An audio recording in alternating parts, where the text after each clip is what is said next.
Good evening, ladies and gentlemen. I am Kory May, and it is day 7 in my 90-day public speaking challenge. For those of you who know me well, I love to bake. Absolutely love to bake. And one of my specialties is a cinnamon roll cake. It is kind of dense, a little flaky, with cinnamon and brown sugar, as well as a fine sweet glaze on the top of it. And if you are the recipient of it, you will rarely forget that you had it. I am reminded of an experience when I gave 2 of them to a host for a party that I attended. And let me tell you, it brought home a vital lesson that once you give something to someone, you are no longer in control of it. And once you have handed that gift over to someone else, it is now theirs to do with as they will. Let me share the experience. I come from a household of bakers, among other things.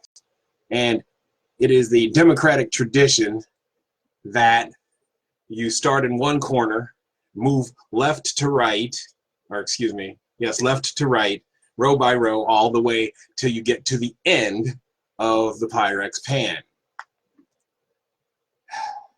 However, once I sit this down and received the praise that I wasn't fully expecting, I saw someone start serving, again, left to right, one corner, and as soon as that person had scooped out a piece or 2, someone else grabbed the spatula, cut out the very heart of it, the very middle of it, and left the rest in the pan. They carved out the exact center of it, and it drove me nuts. I was furious about it. And it made me think that there are 3 types of people. There are the givers.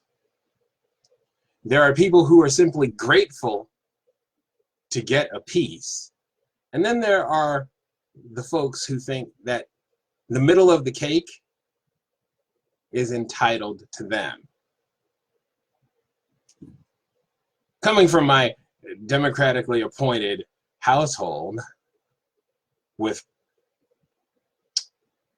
an order and procession of left to right, one corner to the opposing corner, this was appalling behavior. That someone would actually scoop out the middle of the cake and not wait for their turn to get it.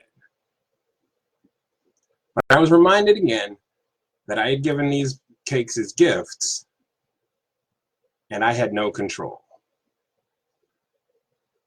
I managed to keep a civil tongue. It was very difficult. But I walked away from that lesson thinking, how would I do that again? What would I do the next time? Because there are people that are simply grateful to have a piece. There are people who give, and then there are people who are indeed believers that they are entitled to the very middle of the cake. So here's what I learned. That there are many loaf pans, and instead of making a giant Pyrex pan, I will just now dole out mini loaves instead. Now it might be a little more labor intensive, but individual portions seem to make people happier. And at the same time, there weren't people rolling their eyes in disgust and walking away because someone had carved out the middle of the cake.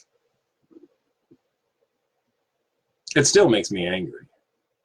And I probably should get past it.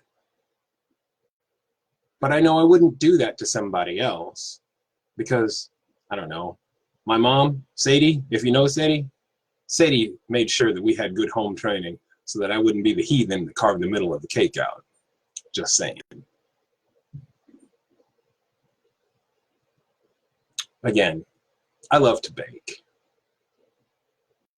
And nothing gives me greater pleasure than to bake for my friends and to give it away, because I get to see the satisfaction. And even as a callback to yesterday, the recognition of unexpected treasure in things and in people, and in the experience of getting something that was completely unbeknownst to them. I still bake, but I bake a little bit more cynically. And I wonder who might be the person that would cut the middle of the cake out. That's it for my 7th day of the 90-day public challenge. And tomorrow, I hope to come across another nugget. I'm only doing this in the hope and the belief that I will get better by speaking extemporaneously for 6 to 8, maybe even 10 minutes a day, so that in 90 days, I will be better than I am today. That's it. I'm signing off. We'll see you tomorrow. Take care. Good night.